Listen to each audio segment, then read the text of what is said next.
प्रकृति सहयोग के लिए धन्यवाद करेंगे और बहुत प्रेम से मुस्कुराते हुए अपनी आंखें खोलेंगे।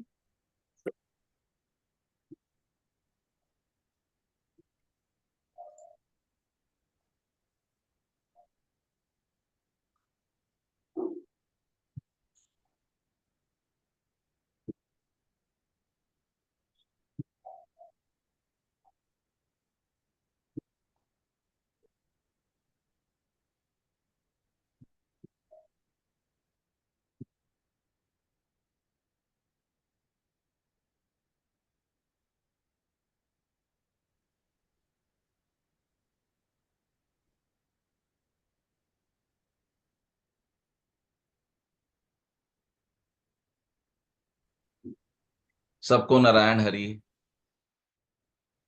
नारायण कैसे हैं आप सब? राधे। श्री राधे। प्रेम ऑल वेल। आज कैमरा कैसे बंद है? आंखों में दवाई डाल रखी है प्रभु जी, आंखों में बहुत प्रेशर है आज। तो वो अलका ने कोई दवाई डाली है तो उसलिए थोड़ी सी आंख बंद है।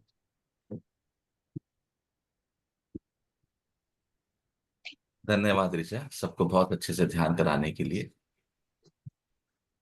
You have taken a good session. Very good. कोई साधक कुछ कहना चाहते हैं? मीरा से स्टार्ट करेंगे। मीरा, आपने अपनी पहली वाली बात भी नहीं कही थी।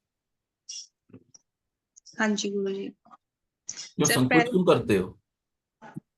पहले अपनी पहले वाली बात कहो, फिर कल वाली बात कहो। जी सर, पहले तो आज का अनुभव, मतलब कई दिन से आ रहा है ये अनुभव मुझे कि जब मैं ध्यान करती हूँ तो मुझे बहुत ज्यादा गर्मी लगने लगती है और बहुत पसीना आने लगता है, और आंखों पे मुझे लग रहा है कि बहुत ज्यादा, मतलब एक प्रेशर सा है बहुत, मतलब ऐसा लगता है कि आंखों में बहुत कुछ प्रेशर आ रहा है। पानी कितना पीती हो? सर पानी में ये वाली बोतल भर के रखती हूँ सर, बड़े वाली 2 लीटर की, तो पूरे दिन उतना। में? हाँ जी। पूरे दिन में 2 लीटर पानी पीते हो? कम एक है। तो अपना पानी बढ़ा दो, कम है ना। देखो डॉक्टर साहब ने भी बोल दिया कम है। आधा हाँ है। क्या कह रहे हैं? आधा है जरूरत का। आधा है। 4 लीटर कर दो इसको। और वैसे भी ध्यान रखना, जब भी आप साधना में रहेंगे, जब भी आप जो इस धरती से थोड़ा अध्यात्म या ऊंचे कार्य हैं उसमें रहेंगे, तो जो सबसे ज्यादा कंटेंट यूज होता है वो था आपका वाटर एलिमेंट। वाटर एलिमेंट आपका सबसे ज्यादा यूज होता है, तो कृपया अपने वाटर एलिमेंट को बढ़ा कर रखें। तो आप पानी भरपूर पिए। दूसरा, मौसम के हिसाब से और अपने शरीर की रिक्वायरमेंट के अकॉर्डिंगली इस बात का ख्याल करें कि आप प्रॉपर अच्छे से दिन में 2-3 बार पैर धोएं, फेस वॉश करें। जब फेस वॉश के लिए आपको वो नहीं यूज करना है, क्या बोलते हैं उसको, फेस वॉश जो आता है ट्यूब, पानी के छींटे।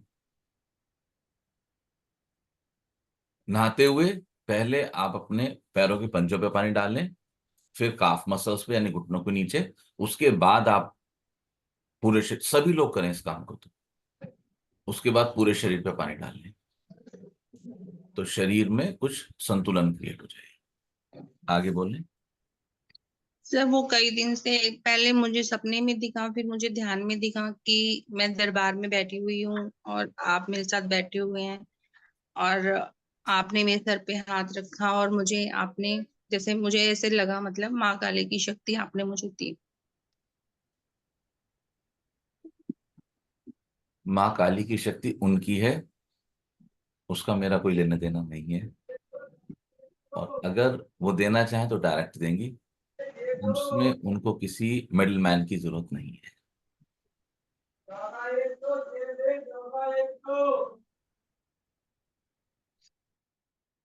अनम्यूट करके बोल लेना, तो वो स्वयं देंगी। जो चीज हम सबसे ऊंची है वो कोई चीज एक व्यक्ति दूसरे को कैसे दे सकता है? और दूसरा, ये लेने देने की चीजें हैं भी नहीं, ये प्रकट होने की चीजें हैं, प्रकट हो जाती। ऐसे सपने आएंगे, हमारी इच्छाएं ही सपने रूप धर धर के आती हैं। तो हमें देख लेना है और आगे बढ़ जाना है। तुम कहती हो कि कोई स्रोत की बात हुई थी आपके मन में, मैंने उसको मना किया, ऐसा कुछ आपने लिखा है मैसेज में। अब तुम कहती हो सॉरी, कि एक दूसरा स्रोत, क्या महिषमर्दिनी स्रोत कौन सा है ना, कुछ ऐसा बता रहे थे। सर पहले आया था कि महिषासुरमर्दिनी स्तोत्र मुझे करना चाहिए, उसके बाद फिर दोबारा मुझे आ रहा था कि निर्वाण मंत्र का मुझे जाप करना चाहिए। ओके, तो ध्यान रखना कि जो उच्च शक्तियां हैं उनका जो सबसे स्थायी भाव है वो स्थिरता।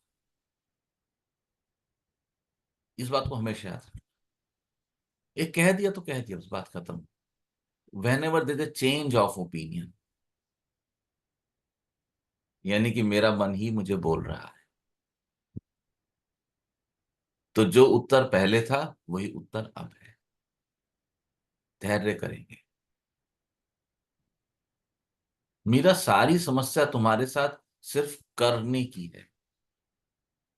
मैं जो पहले, कुछ समय पहले, 1-1.5 साल पहले तुम्हें कहता था कि ठहर जाओ, उस समय मेरे पास अपनी चीज को एक्सप्लेन करने के लिए प्रॉपर ग्राउंड नहीं था। मैंने बड़ी मुश्किल से तुम्हारे लिए ग्राउंड तैयार किया है।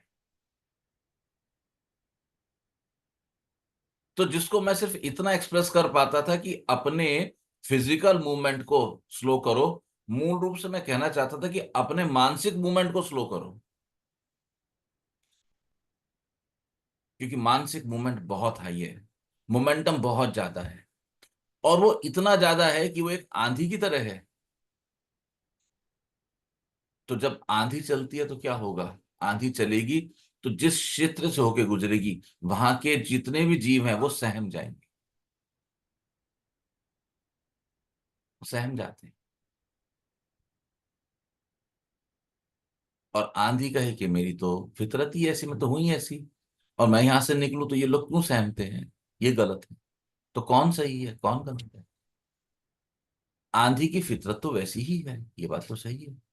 लेकिन जहां से होके आंधी गुजरे वहां की जितने भी जीव और परिस्थितियां हैं, आंधी के साथ वो सहज नहीं है।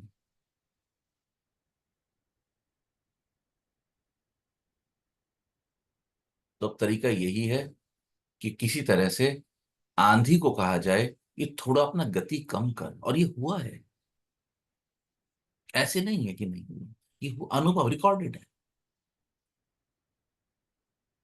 तो पौंडेचेरी वाली माता जी ध्यान में बैठी थी। आप लोगों को ख्याल है पिछले साल 2-3 तूफान आए थे साथ साथ, एक बॉम्बे में आया था, वहां ज्यादा नुकसान नहीं हुआ था, फिर 2 दिन बाद उड़ीसा में आया था, याद है? मैंने आपको कहा था ना कि मैंने तूफान के साथ कनेक्ट किया है, याद है? भूल गए? याद है ज्योति, याद है? आप लोगों को ख्याल है मैंने आपको शेयर किया था, मुझे लग नहीं रहा कि बॉम्बे वाला तूफान कुछ नुकसान पहुंचाएगा, लेकिन उड़ीसा वाला मेरी समझ से बाहर है, यानी कि नुकसान होने की पूरी पूरी संभावना है। वो सूत्र मुझे वहां से मिला था, तो जब मैं पौंडीचेरी गया था आज से 25-30 साल पहले, पौंडीचेरी पहुंचने के बाद मेरे को थोड़ा सा फंडा क्लियर हुआ आदरणीय माता जी और महर्षि अरविंदो के बारे में। और मुझे आज भी याद है, अब ड्राइवर का नाम था मुरुगन। मैंने उनको बोला मेरे को उनके आश्रम लेके चलो, एक साइड, यस सर चलो। आश्रम गया, मैं वहां पे ठहरा, वहां ध्यान भी लगा, तब तक क्लैरिटीज नहीं थी, समझ नहीं थी, चीजें बेहोशी में थी। वहां से जो मैंने, ऑटोबायोग्राफी तो नहीं थी लेकिन मैंने कई बुक्स परचेज की थी, उसमें एक में माता जी का अनुभव था कि इस तरह से समुद्र में तूफान आता था।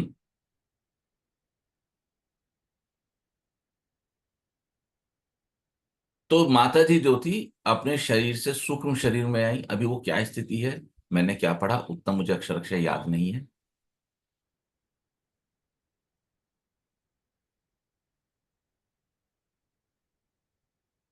भाव शरीर में, सूक्ष्म शरीर में, वो वहां पर जाकर मिली जो शक्तियां वो तूफान लाती थी। देखो बड़े इंटरेस्टिंग पॉइंट। और माता जी का वहां पे कन्वर्सन हुआ, बातचीत हुई। माता जी ने उनसे कहा कि आपकी वजह से जो तूफान आता है इससे लोग डरते हैं, हमें नुकसान होता है। आप देखो जो तूफान की शक्तियां थी, उन्होंने कितना अद्भुत उत्तर दिया। उन्होंने माता जी से कहा कि हमारा उद्देश्य तूफान लाना और आपके जगत के लोगों को परेशान करना नहीं है। हम तो अटखेलियां कर रहे हैं, हम तो खेल रहे हैं यहाँ पे। देखिए कितना अंतर है। कहते हैं हमारे ट्रेसिंग में ये सब जीव और ये सब नहीं आते हैं, हम तो एंजॉय कर रहे हैं।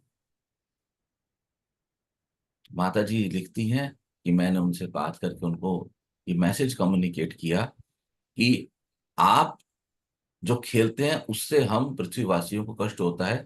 तो मैं निवेदन करती हूँ आपसे, यदि आप थोड़ा और दूर समुद्र पे जाके खेल लें, आपको तो कोई आपत्ति नहीं है। उन्होंने कहा हमें तो कोई आपत्ति नहीं है, हम तो बहुत आराम से खेल सकती हैं, मुझे याद है फेमिनिन एनर्जी। और माता जी बताती हैं कि इस कन्वर्जन के बाद उन्होंने कहा हम जाते हैं, और धीरे धीरे तूफान की गति समाप्त हो गई। तो तुम्हारी जो ऊर्जा है वो एक तूफान की ऊर्जा है जो अपने आप में पायस है। मुझे तुम्हारी ऊर्जा से कोई लेने देना नहीं है। यहां जो भी प्रश्न उठा रहा हूं वो तुम्हारी ऊर्जा से नहीं है। वो सारा प्रश्न इस बात का है कि क्या वो ऊर्जा मेरे एनवायरनमेंट को सिंक्रोनाइज कर रही है। और यदि वो ऊर्जा एनवायरनमेंट को सिंक्रोनाइज ना करे तो जो परिणाम होगा वो सहज नहीं, कुछ असहजता होगी मीरा। वो असहजता ही तुम्हारे भीतर है जो दिखाई देती है। अब उस असहजता को मैं कैसे हैंडल करूं? तो मेरे पास एक ही तरीका है उसको हैंडल करने का, कि धीरे धीरे धीरे धीरे इस भाव को तुम्हारी ओर धीरे धीरे सरका के और तुम्हारी गति को थोड़ा सा स्लो करके तुम्हें बताने की चेष्टा करूं कि तुम्हारी गति बहुत ज्यादा है, और ये जो तुम्हारी गति है ये सिंक्रोनाइज नहीं कर रही है तुम्हारे एनवायरनमेंट को। तो जब मैं कहता हूं तुम्हारे एनवायरनमेंट को, तो कृपया अपने घर परिवार समाज को मत लेना, सबसे पहले स्वयं को लेना। क्योंकि घर परिवार समाज कभी तुम्हारे साथ है कभी तुम्हारे साथ नहीं है, लेकिन तुम तो अपने साथ 24 के 24 घंटे हो। तो सबसे ज्यादा दुखी तो तुम ही हो गई। इसलिए जब तुम शायद पिछली बार अपने जन्मदिन पे गई थी राजस्थान, मैंने कहा था आप ठहर जाओ, बहुत स्पष्ट कहा था। उससे पहले के मैसेज आप रिसीव नहीं कर पा रहे थे क्योंकि कोलाहल ज्यादा था। पहली बार कहा। सामान्यतया मैं धार्मिक यात्राओं के लिए मना नहीं करता, पहली बार कहा। और दूसरी बात कही थी, याद किया, दरबार आया करो ताकि आपकी ऊर्जाएं सेटल डाउन हो जाए। तो कोलाहल नहीं। तो रोज मरते होंगे, मैं कल हिसाब लगाता था, मैं समय नहीं मिला तो रह गया। शायद ज्योति को बेहतर समझ होगी। रोज कई लाख लोग मरते हैं धरती पे, कितने मरते हैं शायद ज्योति को पता हो या ऋचा को पता हो। लाखों लोग मरते हैं, लाखों से ज्यादा ही मरते होंगे। आप एक क्रिमिशन सेंटर पे चले जाओ, कल मैं लोधी रोड गया था। इस तरह से क्यों? निगमबोध जाओ, there is a big queue. Nigambodh पे तो गंगा जल डलवाने के लिए ही लाइन है। चलो बाद में तो फिर वो डाइवर्स उड़ जाते हैं, बहुत सारे प्लेटफॉर्म्स बने हुए हैं, वहाँ लाइन लगी हुई है। ये दिल्ली का एक, ऐसे दिल्ली के सारे, ऐसे देश के इतने बड़े बड़े प्रदेश, फिर भारतवर्ष के बाहर 8 अरब है। किस किस के लिए प्रार्थना करूंगी? पागल हो जाऊंगी। ये संभव नहीं है। अगर मेरी इस स्टेटमेंट के विरुद्ध आपको कोई भाव आए तो कृपया बात कीजिएगा मेरे से। आज मैं इसको निकाल देना चाहता हूं। मैं तुम्हारी भावना पे उंगली नहीं उठा रहा हूं, क्लैरिटी से उठाना चीजों।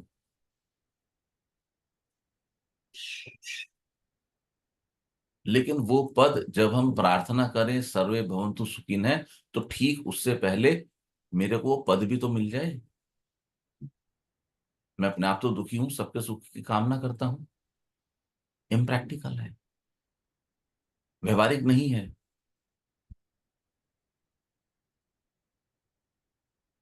ज्योति कहे कि मैं तो बहुत बड़ा डॉक्टर हूं और मैंने अपना एक बहुत बड़ा हॉस्पिटल खोल लिया है, कृपया आइए मुझसे इलाज कराइए।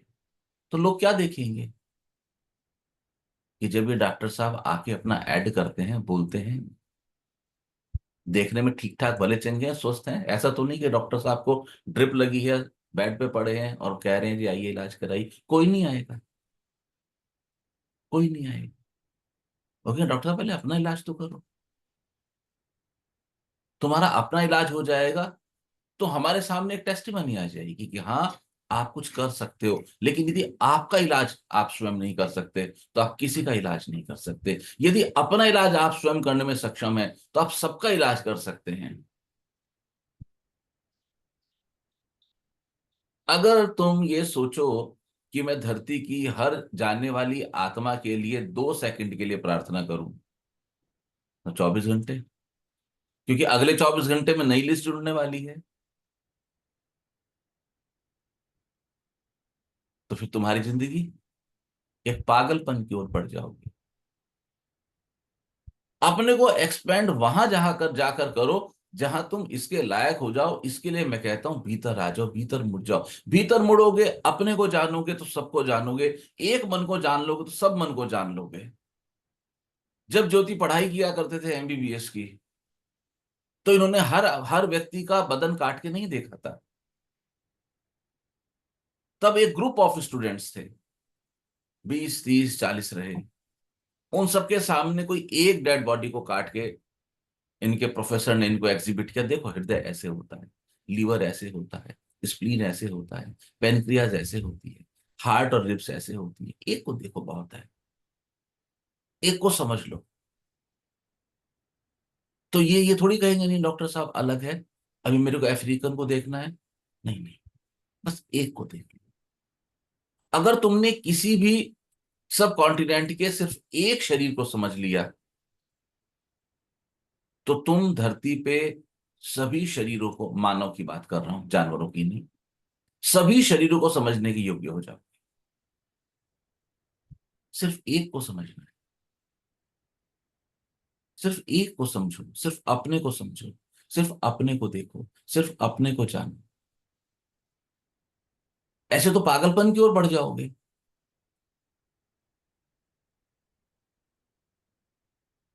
ऐसे नहीं। तो मैं एक तरफ बात करूं कि फिजिकली रुको, तो तुम अब मानसिक कुलाचे बढ़ने लगो। ये कैसे होगा, ये कैसे होगा? लेकिन यदि तुम फिजिकली रुक जाओगे तो जब मैं तुमसे निवेदन करूं कि अब तुम मानसिक कुलाचे भर रहे हो तो तुम अपनी उन छलांगों को देख सकते हो। लेकिन तुम भागते चले जाओ तो तुम देख नहीं पाओगे। इसलिए आज तुम्हारे लिए सूत्र है कि तुम्हें दोनों तल पे रुक जाना होगा, फिजिकल भी और मानसिक, दोनों तल पे। और अपनी गति को दरबार उन्मुख करना। जब भी आप दरबार आए और दरबार में मत्था टेक के 5 मिनट यहां ध्यान करें तो आपके ऊर्जा चक्र संतुलित होते हैं। जो काम आप लोग लंबे लंबे ध्यान सेशंस के बाद नहीं कर सकते, वो यहाँ 5 से 10 मिनट ध्यान करके हो जाता है। 2 सूत्र, एक सूत्र नहीं कहा, एक सूत्र कभी कभी कहा, ख्याल में है, ज्योति को स्पष्ट कहा।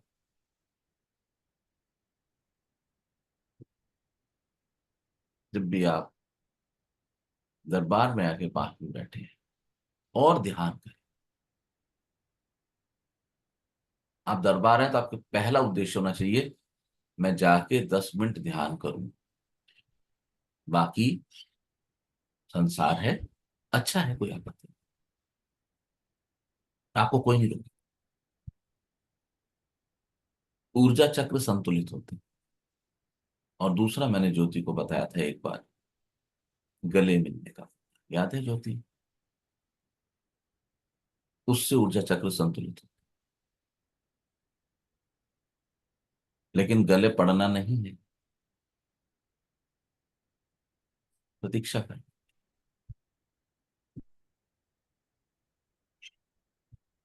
जब अवसर मिले तब। मेरा बात समझ आ गई है? कुछ कहना चाहते हो? कोई विरोध का स्वर उतर रहा है तो कृपया बोलिए। नहीं गुरुजी, बस भाव आया कल कि हमें मतलब हर किसी के लिए हमें हमारा थोड़ा बहुत कर्तव्य है कि हम जो कर सकते हैं किसी हमारा जीव के एक लिए, जीव किसी का कर्तव्य अपने को स्वस्थ रखने का है, शारीरिक, मानसिक, भावनात्मक रूप से। एक जीव का कर्तव्य अपने को प्रसन्न रखने का है, पहले वो करो। तुम्हारे तुम्हारे प्रति जो कर्तव्य है, फिर संत बन जाओगे, फिर तो संसार को संभालना ही है। एक बाप अपने लड़के को, अपनी लड़की को फीडिंग करता है 20 22 24 साल तक, और यदि वो कहे कि अच्छा बेटा आप 8 साल के हो गए, जाओ पैसा कमा के लाओ, ये कैसे? एक व्यवस्था है, उस व्यवस्था के तहत ही सारा सब कुछ होगा। ये भाव अच्छा है, लेकिन इस तरह के आदर्श भाव में हम अपने आप को डुबो देते हैं। ये सुनने में अच्छा है, ये कहने में अच्छा है, संसार में कहीं जाके कहोगे आपको प्रशंसा मिलेगी, अप्रिशिएशन मिलेगा, कोई आपको रोकेगा नहीं, मैं रोकूं। अभी तुम्हारी भुजाएं कोमल है, वो वजन नहीं उठा सकती, लेकिन धीरे धीरे यही बलिष्ठ हो जाएंगी। ये वजन उठाने लगेंगी तो तुमने ही उठाना है। कहीं ना कहीं से तो वो आएगा ना, कहीं ना कहीं से तो वो बोलेगा ना, प्रकट होगा, तुमने ही तो उठाना। पर तब तक अपने आप को तैयार करो, अभी ज्यादा नहीं। अभी तुम्हारे कर्तव्य तुम्हारे प्रति है, उनको फोकस करो। अभी जो तुम्हारा करंट जीवन है, इसमें तुम्हें क्या कर्तव्य दिए गए हैं? कौन कौन अच्छी आत्माएं तुम्हारे से कनेक्ट है, जिन्हें तुम्हें प्रेम देना चाहिए, उनको प्रेम दो। लेकिन प्रेम देने के लिए उनके ऊपर मत गिर पड़ना, वो तुम्हारे वजन से परेशान हो जाएंगे, सिंक्रोनाइज का इशू आ जाएगा, दोबारा आंधी बन जाएगी। प्रतीक्षा करो प्रेम के लिए। प्रेम कोई खराब और सड़ने वाली चीज तो है नहीं कि आज का स्टॉक आज नहीं निपटाया तो कल तक दिक्कत आ जाएगी। प्रतीक्षा करो, अवसर बहुत आएंगे, तुम तैयार हो जाओ, बहुत अवसर आएंगे। ठीक है मीरा, कोई और पॉइंट था आपका? नहीं गुरुजी, बस मुझे ये 2-3 दिन से मुझे भी लग रहा है कि मुझ में बहुत ज्यादा उतावलापन है। Very good. अब लगा, मुझे 1.5 साल से लग रहा है, मुझे बहुत पहले से लग रहा है, 1.5 साल से तो मैं कहने लगा हूं। जी। रोको इस उतावलेपन को, बिल्कुल सटीक पकड़ा है, रोको इसको, देखो इस उतावलेपन को। तुम्हारे उतावलेपन से जो कोलाहल उत्पन्न होता है, वो तुम्हारा जीवन को परेशान करता है, तुम्हारे जीवन की बहुत सारी परिस्थितियों को हिला के जाता है। कोलाहल, हल्ला इसीलिए मचता है। और क्योंकि उतावलापन है, तो इसलिए जो तुम्हारे इर्द गिर्द रहने वाले सोल्स हैं, उन्होंने इस चीज को अपने माइंड में बिठा लिया है कि इधर हाथ लगाएंगे तो उतावलापन को, तो घबराते हैं, तो वो ओवर रिएक्ट करते हैं। ओवर रिएक्शन होगा, आपको लगेगा कि मेरे साथ ही ऐसे क्यों बात करते हैं ये, क्योंकि वो आपसे घबराए हुए हैं, क्योंकि सिंक्रोनाइजेशन नहीं हो रहा एनर्जी का। एनर्जी हमेशा सहजता में बहनी चाहिए। आपकी ऊर्जा ऐसी होनी चाहिए जिससे लोगों को आनंद मिले। मैंने कल बताया ना ऋचा को, हर घंटे कराओ लेकिन ख्याल रख के कराओ, क्योंकि समाज जो है वो दिखावे का है। भले ही दूध की घड़ी है लेकिन हम तो यहां पे भी ऑपरेशन करेंगे।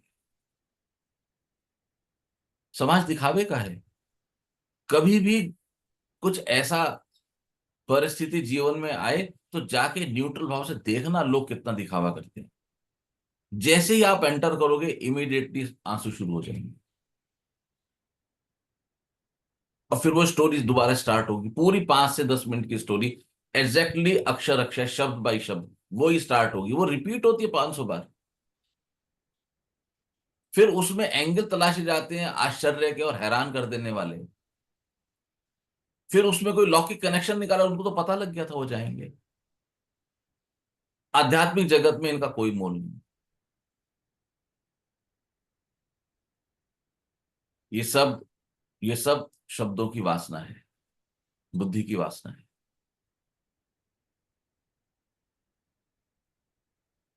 तो ऋचा देख के ऐसा ना हो तुम्हारा विरोध शुरू हो जाए, क्योंकि 12 दिन 13 दिन जितना भी होगा समाज की जो व्यवस्था है वो बोर हो जाएंगे, क्योंकि उनको इस चीज का प्रैक्टिस नहीं है। उनको संसार की प्रैक्टिस है। सामान्य बात कर रहा हूं, व्यक्तिगत इनके परिवार की बात नहीं कर रहा हूं, सामान्य संसार की बात कर रहा हूं। उनको प्रैक्टिस नहीं। ये क्या आफत आ गई, एक तो हमारे घर में इतनी हानि हो गई और फिर नया आ गया, हर बटन हर घंटे पे ओम। तो नींद आने लगती है। तो बेटा देख के सलाह देना, विरोध हो जाएगा। उसने बोला आप चिंता ना करें गुरुजी, मैंने 2 ही बार के लिए बोला है सुबह शाम। मैं इस चीज को समझती हूँ कि इस ऊर्जा के साथ उनका सिंक्रोनाइजेशन होना जरूरी है। ये ऊर्जा उनके लिए कोलाहल की ऊर्जा ना बन जाए, तो संतुलन के साथ चाहिए। आमतौर पे तो जो ऋचा ने किया वो तो असामान्य है, नहीं होता मृत्यु के समय ओम चैंटिंग। लेकिन 13वीं पे आजकल ये प्रोग्राम होने लगा है, भजन का प्रोग्राम होने लगा है, अच्छी अच्छी पार्टियां बुलाई जाती हैं।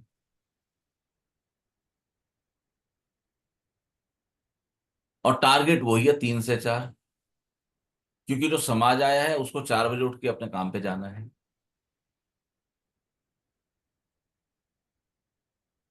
आप देखो कितनी चतुराई से हम बच बच के निकलते हैं। जो भगवान कहते हैं कि मेरी उपस्थिति से किसी को उद्वेग ना हो, ये हम सबके लिए भी सत्य है। मेरी प्रेजेंस से, मेरी एक्टिविटी से किसी के भीतर उद्वेग उत्पन्न ना हो, ये मेरी ड्यूटी है। लेकिन जब आप करेंगे कि मेरी वजह से किसी को उद्वेग ना हो, तो सबसे पहले आपके इस विचार से जो लाभान्वित होंगे वो संसार नहीं होगा, वो बाद में होगा। पहले तुम खुद लाभान्वित होंगे।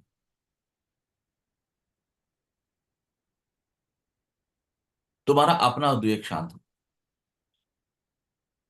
जैसे जैसे तुम्हारा उद्वेग शांत होगा तुम पाओगे तुम ठहर रहे हो। तुम्हारे ठहरते ठहरते तुम देखोगे कि जीवन की परिस्थितियों में आमूलचूल परिवर्तन आने लगा है। और कोई साधक कुछ कहना चाहते हैं, मीरा कुछ कहना चाहती हैं तो बोल सकती हैं।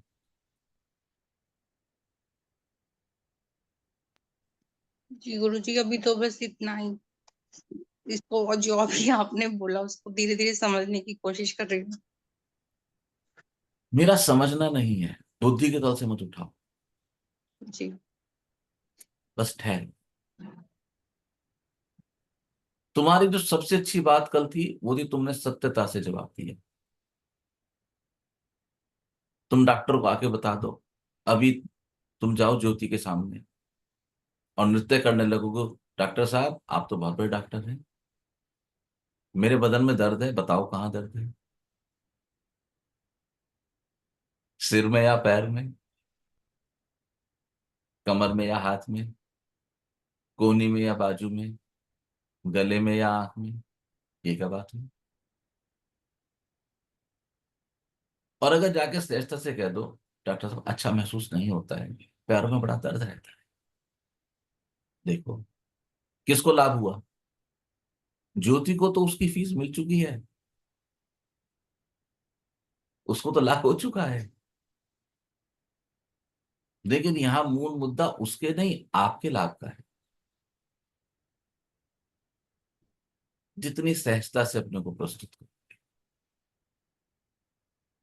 तुम्हें ही लाभ होगा। याद रखना एक सूत्र, तुम्हारा कर्तव्य तुम्हें प्रसन्न करने का है। मैं कोट पढ़ता था, बड़ा इंटरेस्टिंग कोट था, मुझे अच्छा लगा कि सबसे पहले उस व्यक्ति को प्रसन्न कीजिए जिसको आप रोज आईने में देखते हैं। वो खुश है तो फिर सब खुश हैं। ठीक है, ठीक है। और कोई?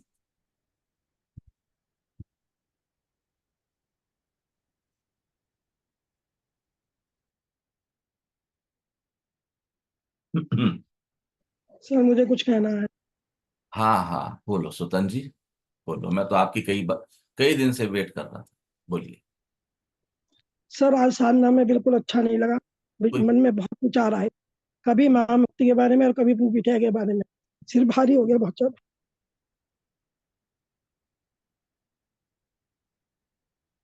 कोई बात नहीं। अपने बारे में सोचो, ईश्वर के बारे में सोचो। ना हम महामुक्ति की अवस्था को बदल सकते हैं, ना किसी और की अवस्था को बदल सकते हैं भौतिक तल पे। हम अपनी अवस्था को बदल सकते हैं भावनात्मक तल पे, मानसिक तल पे। हमें उस पे काम करना है। महामुक्ति की अवस्था तो ऐसी ही है पिछले काफी सालों से। आज ही क्यों मुझे परेशानी होती है? सर मैंने आज अपने वो देव को भी परेशान, देखा है इस पोजिशन में। मैंने 26 साल तक देखा है अपने देवते को इसी पोजिशन में।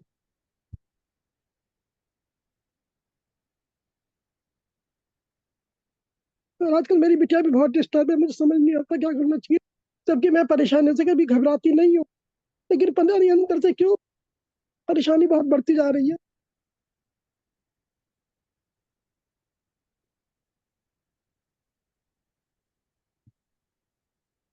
ये भी भांपना मुश्किल है, ये आंसू खुद आते हैं या बहाने से आते हैं। ये मन इतना चतुर है कि आंसू किस बहाने से आएंगे ये वो भी खबर नहीं होने देता। ये आंसू मेरे किसी दर्द के लिए आ रहे हैं और किसी और का नाम लेके आ रहे हैं, पता नहीं चलता। अपने भीतर के दर्द होते हैं जो उभरते हैं, लेकिन वो अपना नाम नहीं करते, दूसरे का नाम।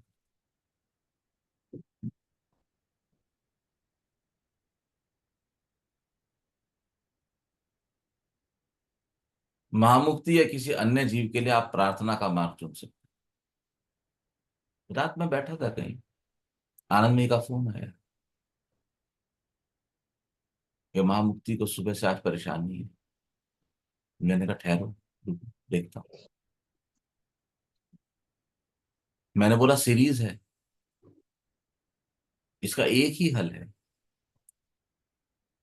साधकों से कहो प्रार्थना करें, शायद किसी की लग जाए, शायद किसी की लग जाए। आप उसको उदासीनता या रूखापन का नाम दे सकते हैं, वो आपकी समझ है। मेरी कोशिश हुई कि मैं महामुक्ति की अवस्था को उदासीन बिंदु से देखूं। उदासीन का अर्थ यह है कि जहां मैं ना इस तरफ हूं, मैं ना इस तरफ हूं, जीरो पे, जीरो से देखो। बस ये कर सकते, इसके अलावा कुछ नहीं कर सकते। और अगर स्वतंत्र गुप्ता जी आपको रोना आए तो कृपया भरपूर रोइए। कई बार चीख के रोने का जी करता है, इतना मत चीखना कि बच्चे दुखी हो जाएं, लेकिन चीख के रोइए, लेकिन रोइए तो पूरा रोना, पानी मत पीना। तुम्हें यही नहीं पता अभी कि तुम किसके लिए रोते हो। अपने लिए रोते हो या किसी और के लिए रोते हो। किसी और को आधार बनाकर तुम्हारा अपना दर्द बह रहा है, तो ये दर्द तब तक रहेगा जब तक तुम्हें इस बात की समझ नहीं आएगी कि मेरा दर्द है किसी और को आधार बना के प्रकट होता है।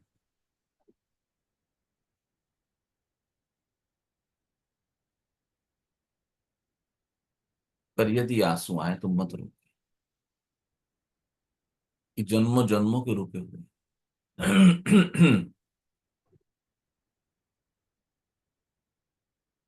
इनको बह जाने दो और प्रार्थना करो।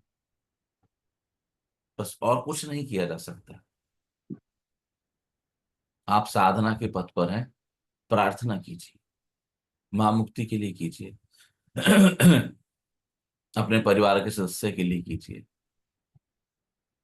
और सबसे पहले अपने लिए कीजिए। हे प्रभु, मेरा हाथ पकड़ो। अब तो मुझे ऐसा लगने लगा कि अर्जुन ने बहुत सुंदर बात कही थी।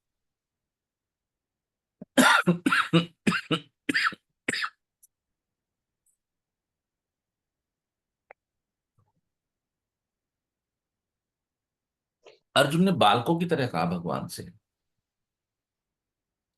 कि हे प्रभु, हमें क्या करना चाहिए और हमें क्या नहीं करना चाहिए, हमें इसकी समझ ही नहीं है।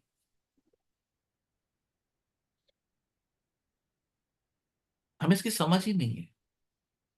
इस सूत्र को थोड़ा संभल के पकड़ना। ये देखने में जितना सहज और सिंपल है उतना है नहीं। अर्जुन कहते हैं मैं मूर्ख हूं, मुझे समझ ही नहीं है। तो प्रभु क्या मेरे लिए करना श्रेष्ठ है, आप बताओ। मुझे ऐसा लगता है कि जब अर्जुन ये बात कही कृष्ण को, उस समय उन्होंने कृष्ण को कहा कि मैं आपके समर्पित हूं, मुझे पता ही नहीं है, मैं बालक। उन्होंने बोला प्रभु मेरी तो बुद्धि बालक की तरह बिहेव करता हूं।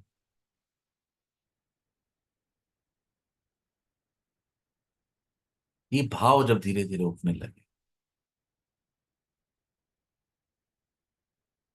कि प्रभु क्या करना सही है क्या गलत है, मुझे समझ ही नहीं आती इस बात की। जब ये भाव धीरे धीरे तुम्हारे भीतर जड़े जमाने लगे, ईश्वर,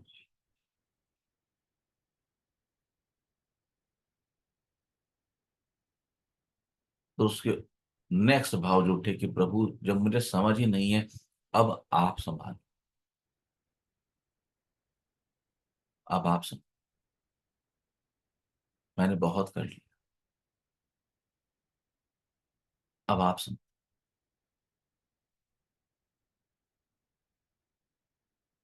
धीरे धीरे ये भाव देखो उठता है क्या भीतर से कि हे प्रभु, हमारे लिए क्या करना श्रेष्ठ है और क्या करना श्रेष्ठ नहीं है, हमें इस बात की समझ ही नहीं। और जब तक ये भाव ना उठे तब तक का स्पष्ट मार्ग है प्रार्थना। प्रार्थना, अपनी प्रार्थनाएं बढ़ाओ। इस आधार पे नहीं कि मैं प्रार्थना करूं और महामुक्ति ठीक हो जाए। पिछले 6-7 सालों से आनंद मैंने देखा है कि जितनी प्रार्थनाएं प्रेक्षित की गई महामुक्ति के लिए, वो लगभग लगभग उदासीन तल से प्रेक्षित। अब तो मैं ये भी नहीं पूछता कुछ आराम आया कि नहीं आया, वो भी एक वासना रही होगी। पीछे 1-1.5 साल ऐसा भाव रहा कि ये मुझे फोन करें और प्रार्थना भी नहीं उठी। सुन लिया। ऐसा लगता था कि वो प्रार्थना नहीं है, वो भी वासना थी। उस समय भी ये भाव रहता था कि इसको इसमें आराम आ जाए। आप देखिए द्वैत कहां तक है, आप कहां तक फंसे हुए। महामुक्ति की अवस्था है, क्या ये उसको नहीं पता? क्या ये महामुक्ति के कर्म फल नहीं है? और मैं यदि कहूं क्या ये आनंदमय के कर्म फल नहीं है? और यदि मैं कहूं कि महामुक्ति को ठीक कर दो, तो क्या जो ईश्वरीय न्याय विधान है, ये उस न्याय विधान में मेरा इंटरफेरेंस नहीं है? मैं कौन हूं कहने वाला? मैं वो काम करता हूं जो मेरे अधिकार से बाहर है। तो मैंने और आनंदमयी ने, हमने इस चीज को अनुभव किया कि जब इस भाव से प्रार्थना करनी, प्रार्थना कह सकते हैं लेकिन शायद वो प्रार्थना नहीं थी या रहे, बंद हो गई। पहले आनंदमयी फोन करती थी तो मां मुक्ति को तुरंत आराम आता था, फिर वो आराम आने में कमी हो गई। और एक दो दिन नहीं रहा, मेरे ख्याल से 1 डेढ़ साल रहा हो गया, है ना आनंद में? 1 डेढ़ साल रहा होगा ऐसा। बिल्कुल। हाँ जी।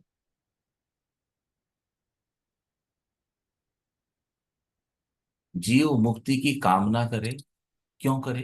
क्या उसको नहीं पता मुक्ति चाहिए इसको? तो मुक्ति के जो सूत्र निर्धारित किए गए हैं, क्या जीव उन सूत्रों पे चल रहा है, खरा उतर रहा है?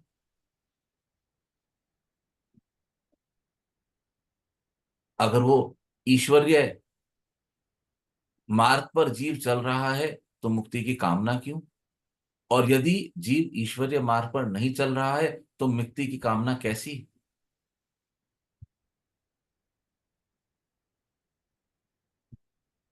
लेकिन एक सूत्र जो हमारे हाथ में है वो अद्भुत है और वो सबको करना चाहिए, और आप सब उसको करते हैं। वह प्रार्थना का सूत्र।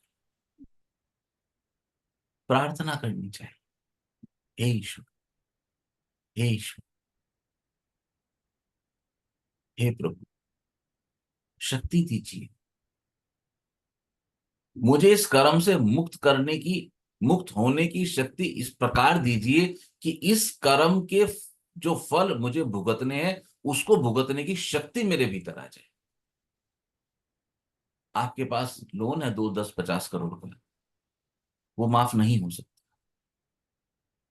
लेकिन यदि प्रभु चाहे तो कृपा बरस जाए और आप कुछ ही समय में इतनी मुद्रा अर्जित करके लोन चुका दे। ये व्यवस्था है। याद रखना, ईश्वरीय सत्ता में कोई शॉर्टकट नहीं है। ईश्वरीय सत्ता में चीजों को घुमाया नहीं जा सकता। हमारे संसार में न्याय अन्याय कुछ हो सकता है, लेकिन ईश्वरीय सत्ता के विधान में अन्याय शब्द का स्थान नहीं है। आप वहां पर कुछ भी छुपा नहीं सकते। मैं सिर्फ ये कोशिश करता हूं कि जो तुम वहां नहीं छुपा सकते, पर्दे में नहीं ले जा सकते, उसको स्वयं अभी बेपर्दा करना शुरू कर दो। अपने पर्दे अधिक से अधिक गिराने शुरू कर दो। जितने जितने जितने जितने तुम्हारे पर्दे नीचे गिरते जाएंगे, ठीक उतनी उतनी उतनी उतनी मात्रा में तुम और अधिक सहज स्वरूप अपना प्राप्त करते जाओगे। जितना सहज कहाँ है? सहज कहाँ है? सहज, सहज कहाँ है? सर उन्होंने वीडियो ऑफ करा। कहाँ है सहज? अच्छा, वीडियो ऑफ। उतना उतना उतना उतना तुम सहज स्वरूप में ईश्वरीय के सामने, ईश्वर सत्ता के सामने स्वयं को प्रस्तुत करते जाओगे। जितने सहज स्वरूप में वहां जाके प्रस्तुत होगे, उतना समझना कि तुम ईश्वरीय विधान के मार्ग पर आगे बढ़ रहे हो। और ईश्वरीय विधान के मार्ग को फॉलो करना ही पुण्य है।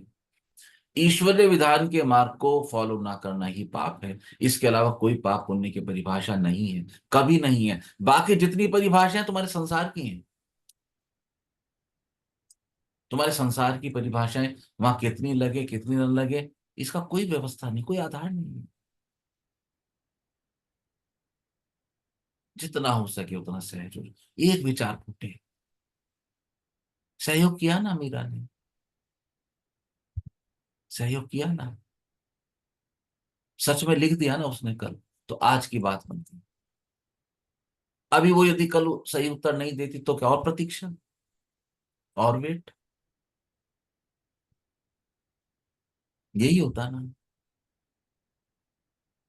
उसको परवाह ही नहीं इस बात की कि मैं सही लिख रही हूं या गलत लिख रही हूं, उसको परवाह इस बात की कि मैं जो लिख रही हूं क्या वो है भीतर, बस ये बेपर्दा हूं।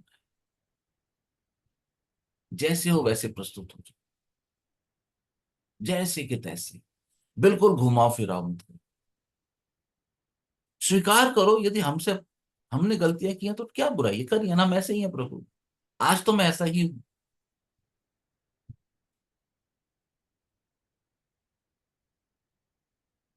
एक बच्चा 10वीं में फेल होता है, उसके एक सब्जेक्ट में 5 नंबर है, एक में 7 नंबर है, एक में 8 नंबर है, एक में 12 नंबर, और ट्यूशन के लिए मास्टर जी के पास जाता है। मास्टर जी कहें बेटे आपकी लास्ट परफॉर्मेंस क्या थी?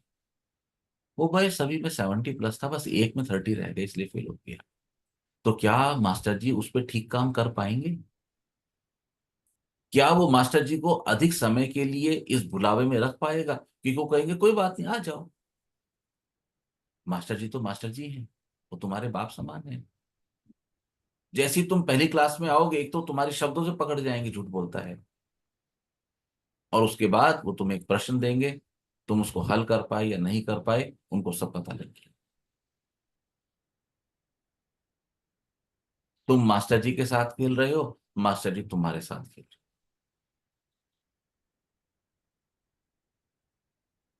लेकिन यदि तुम मास्टर जी के पास जाके कहो गुरुदेव मैं ऐसा ही हूं, मेरी अवस्था ही ऐसी है, मेरे 5, 7, 10, 15 नंबर आए इन सब्जेक्ट्स में, कृपया मेरा मार्गदर्शन करें, तो इस पृथ्वी का कोई भी अध्यापक 100%, एक भी कम नहीं, वो आपको अपनी मति और अपनी परिस्थिति के अनुसार श्रेष्ठ मार्गदर्शन देंगे। नहीं नहीं, आप मैथमेटिक्स मत लें आगे, आप साइंस लीजिए, आपके लिए आर्ट से बहुत रास्ते खुलेंगे, कॉमर्स से आपका मार्ग बन। सर मैं तो अपने आप को बहुत बोल्ड समझा करती थी जब मेरे अभी मैं हस्बैंड की बोल रहा डेथ हूं, हुई। अभी रुकिए, अभी रुकिए। अगर आप बोलने के मूड में, आप ही के बारे में चर्चा चल रही है सारी, और अगर आप बोलने के मोड में रहेंगे, आप क्या समझते थे वो आपकी समस्या थी। हम सब अपने आप को बहुत बोल्ड, बहुत समझदार, बहुत ज्ञानी समझते हैं, हम सब, कोई एक भी नहीं, सबका एक सहारा, सब समझते हैं। लेकिन ये साधना की क्रिया स्वयं को विचारिक तल पे बेपर्दा करने की क्रिया है। ये बताएगी कि क्या हम अपने को सही समझते थे,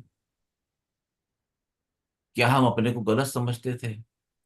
और मेरा इतना जीवन, मैं 60 साल की, मैं 70 साल का, मैं एक अपनी थॉट के साथ अपने को लेके जिया हूं, और मेरा वो बिलीफ सिस्टम बन चुका है। क्या मैं आज इस आयु में मैं अपने को जो समझता था उस विचार को त्याग करके एक नया विचार ग्रहण करने के लिए तैयार हूं?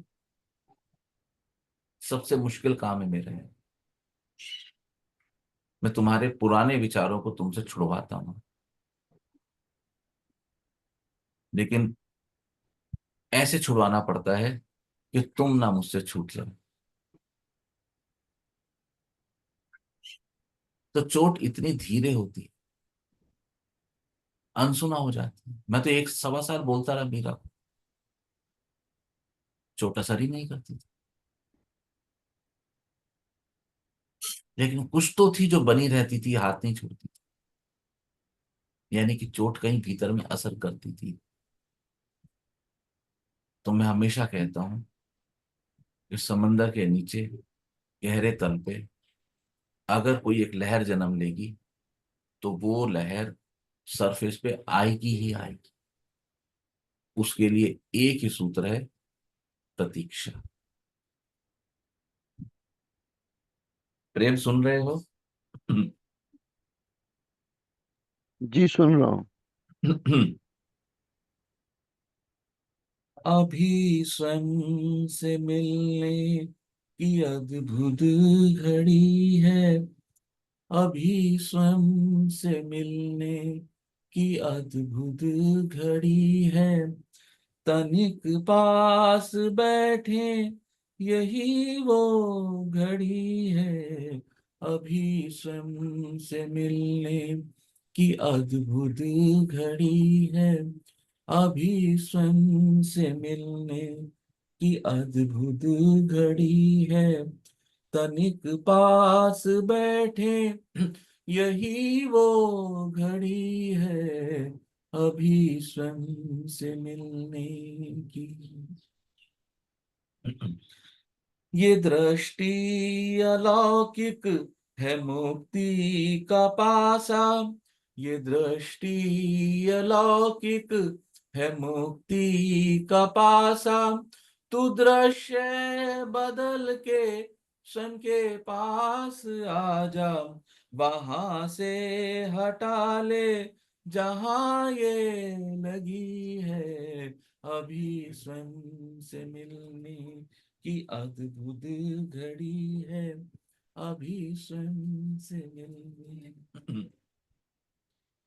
है आती और जाती निरंतर ये सांसें, है आती और जाती निरंतर ये सांसें, यही खेल हरदम तुझे कुछ पड़ी है, जरा चलती सांसों को खुद से मिला दे, अभी स्वयं से मिलने की अद्भुत घड़ी है, अभी स्वयं से मिलने। ये जीवन जगत एक ईश्वर का सपना, ये जीवन जगत एक ईश्वर का सपना, सभी जीव पाले स्वरूप अपना, तेरी उन्नति को पुण्य आत्मा खड़ी है, तेरी उन्नति को पुण्य आत्मा खड़ी है, तनिक पास बैठे यही वो घड़ी है, तनिक पास बैठे यही वो घड़ी है, अभी स्वयं से मिलने की अद्भुत घड़ी है, तनिक पास बैठे यही वो घड़ी है।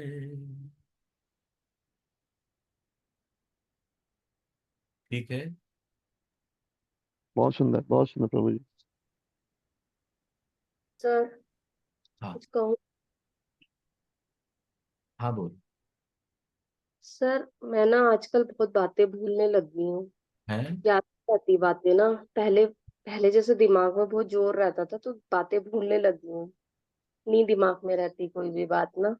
तो अभी आपने जो ये महामुक्ति के लिए जैसे प्रार्थना का भी ये बताया, सर मेरी जिठानी की ना मम्मी की बहुत तबीयत खराब हो रही थी। उन्होंने मेरे को एम्बुलेंस में बैठे बैठे फोन करा, वो बहुत रो रही थी उस दिन कि इनको मुक्ति के लिए तू प्रार्थना कर, तेरी प्रार्थना लग जाती है, ऐसे ऐसे बोल रही थी। तो मैंने बोला कि ना, हाँ, ऐसे आप ऐसे कैसे कह सकते हो, अभी तो उनको बीमार हुए हुए एक ही दिन हुआ, आप ऐसे उनके लिए मुक्ति के लिए मत बोलो।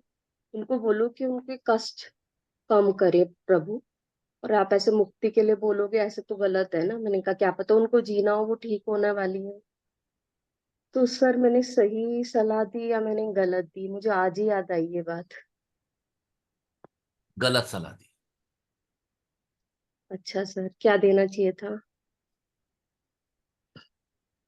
आपने अपनी अवस्था को नहीं समझा। आपकी जेठानी की मदर बीमार एम्बुलेंस में है, 8 अरब को छोड़ के आपको फोन किया है, उनको आप में से खुशबू आती, संसार में घूमते हुए वो उस खुशबू को नहीं एक्सेप्ट कर पाई या नहीं प्रदर्शित कर पाई, लेकिन उनका अंतर्मन जानता था कि यहां कुछ घटा है जो तेरे साथ नहीं घटा, तो उनको आपकी याद आई और आप उनको फिर संसार में की। आप उन्होंने आपसे प्रार्थना मांगी थी, ज्ञान नहीं मांगा था, आप उनको ज्ञान देते हो। आपने उनको तुरंत कहना था कि मैं तुरंत प्रार्थना करती हूँ, और आपको बैठ जाना था प्रार्थना करने। सर करी प्रार्थना तो मैंने, पर लेकिन वो आपने बहुत। उनको ज्ञान क्यों दिया? हाँ सर, यही पूछ रही हूँ। आपने ज्ञान क्यों दिया, वो बता रहा हूँ आपको, सुनो, आपने ज्ञान क्यों दिया? जी सर। मैंने थोड़ी कहा आपने प्रार्थना नहीं की। आपने जितना एपिसोड मुझे बताया, मैं सिर्फ उसी को ऑपरेट कर रहा हूँ, उसी को एनालाइज कर रहा हूँ। उनकी अवस्था ज्ञान की नहीं थी। आप देखो, मुझे मीरा को ये बात कहने में कितने साल लग गए। उनकी अवस्था ज्ञान की नहीं थी, उनकी अवस्था कष्ट की थी, कष्ट की थी। तो आपने उनको बोला था मैं तुरंत प्रार्थना करती हूँ, आप भी कीजिए। लेकिन मैं करती हूं। जब भी कभी कोई जीव कष्ट में होगा तो उसकी जो समझ है वो कुंद हो जाती है, तो समझ उसकी डाउन जाएगी, यानी कि मन के खेल थोड़े कमजोर होंगे। तो जैसे ही मन कमजोर होगा तो क्या होगा, अंतर्मन थोड़ा एक्टिव हो जाएगा। अंतर्मन एक्टिव होएगा तो कहेगा चंद्र स्वरूपनी को बात कर, मुझे उसमें से खुशबू आती है, जो खुशबू मुझे कहीं और से नहीं आती। आपके लिए तो बहुत बड़ा एक्नॉलेजमेंट है संसार से। अगर कष्ट में संसार आपको याद करने लगे तो समझना कुछ ऐसा जीवन में घटा है जो सबके जीवन में नहीं घटता। हे ईश्वर तेरी कभी, कौन याद करता है कष्ट में? कौन कहता है किसी को कष्ट? उस समय एकदम से गिविंग मोड में आना। गिविंग मतलब ज्ञान नहीं देना है। जो व्यक्ति ठीक है। कष्ट में है उसको ज्ञान नहीं चाहिए, उसको प्रेम चाहिए। और आपने ज्ञान दे दिया उसको, तो उसको आपके प्रति प्रेम भाव में कमी आ।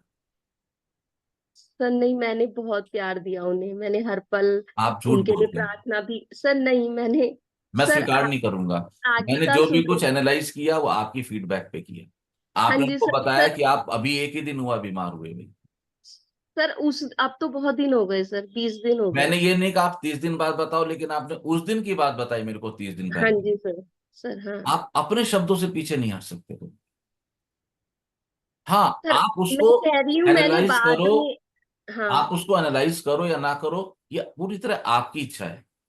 अगर आप सर नहीं चाहते नहीं। तो हम एनालाइज नहीं करेंगे उसको। सर नहीं, मैंने एनालाइज करवाने तभी तो बोला है सर। तो आपको बीच में विवाद नहीं पैदा करना है, ठीक आपको है सुनना है। सर। अच्छा। एक मरीज आया ज्योति के पास, कहता है कि डॉक्टर साहब मेरा हृदय में समस्या है, जिसको ऑपरेट कर दो। ज्योति ने कहा रुको मैं टेस्ट करता हूँ। और टेस्ट किया, समस्या थी। उसने कहा लेट जाओ, वो लेट गया।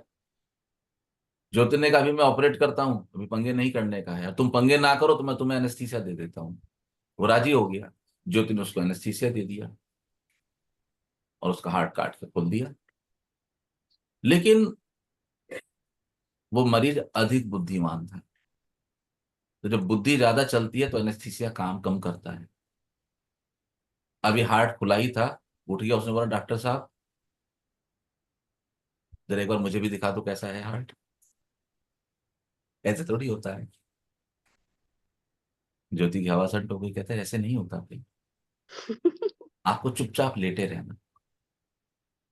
अगर आपकी एनेस्थीसिया हल्का पड़ गया है तो आप अनुभव लो, या मैं दोबारा एनेस्थीसिया दूं। लेकिन ऑपरेट हो रहे होता है तो पूरी तरह हो जाए, बीच में इंटरफेरेंस नहीं चाहिए। क्योंकि ज्योति को इस बात की समझ है कि बीच में इंटरफेरेंस होगा तो ऑपरेशन खराब हो। वो आ गया, उसने अपने आप को ज्योति को समर्पित कर दिया, बस बात खत्म। अब जब तक ज्योति कहे हॉस्पिटल में रहना है या दवाई खानी है या आचरण है, आहार विहार में जो भी कुछ है उसको फॉलो करना हो,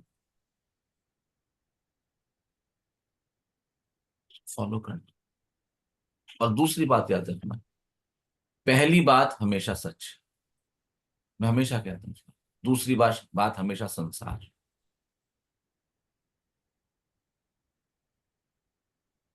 पहली बात आप कहते हो सच, दूसरी बात संसार। कुछ बुद्धिमान लोग पहली बात को ही संसार के हिसाब से करते हैं, तो वो ठीक है, उनकी मार्ग उनकी है। तो कोई भी संसार का व्यक्ति आपको कष्ट में पुकारे तो उसके ऊपर गिर नहीं पड़ना है, लेकिन वो कहे कि प्रार्थना को हम बिल्कुल करते, वो स्वस्थ हो जाएंगे। झूठ बोल दो, वो स्वस्थ हो जाएंगे, डोंट वरी। नहीं बोलना स्वस्थ हो जाएंगे तो उनको बोलो कि मेरी प्रार्थना रहेगी कि ईश्वर उनके कष्ट कम करे। और वो कैसे कम करे, ईश्वर की प्रॉब्लम है, हमारी नहीं है। इस तरह के आधार पे प्रार्थना करने से, जो हम थोड़ी देर पहले चर्चा करते थे, हम ईश्वरीय विधान में इंटरफेयर नहीं कर रहे हैं। ईश्वरीय विधान में इंटरफेयर मत करो। ख्याल करो कोई तुम्हें पुकारता है, क्योंकि तुम में साधना की खुशबू है। जैसे ही पड़ोसी को संसार में झटका लगेगा, वो तुम्हारी ओर आकर्षित होगा। अपने इस पद को समझो, जब वो तुम्हारी ओर आकर्षित होगा तब तुम उसको अपना प्रेम प्रेक्षित, तब तक प्रतीक्षा। क्या क्लियर हुआ? हाँ जी सर क्लियर। ऐसे करो, प्रेम दो, यहां प्रेम दिया जा सकता है। ठीक है। सर हाँ सर मैं कह रही थी कि माँ मुक्ति के लिए सर साधक अभी अब भी प्रार्थना कर देंगे सर, बहुत दिन हो गए, अब तो ये बहुत हिलता है। क्या सभी साधक मां मुक्ति के लिए प्रार्थना करने के लिए तैयार हैं? तो मेरा आप सबको निवेदन है कि कृपया अपनी प्रार्थनाओं में महामुक्ति के लिए प्रार्थना करें कि हे ईश्वर उसको कष्टों में कमी करे। हमारी इसी प्रार्थना है, उसको कष्ट कम। सुबह और शाम आने वाले शनिवार तक कृपया सभी साधक मां मुक्ति के लिए प्रार्थना करें और उसको अपनी ऊर्जाएं दीजिए। और इस प्रार्थना और ऊर्जा में जिसके जो अनुभव है वो ग्रुप पर बताएं। ठीक है।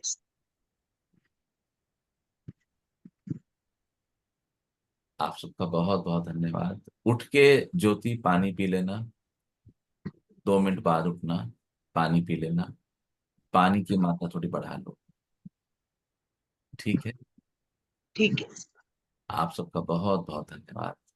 आप सब आनंदित रहें और सब नारायण हरि सर। नारायण हरि। नारायण हरि सर। नारायण नारायण।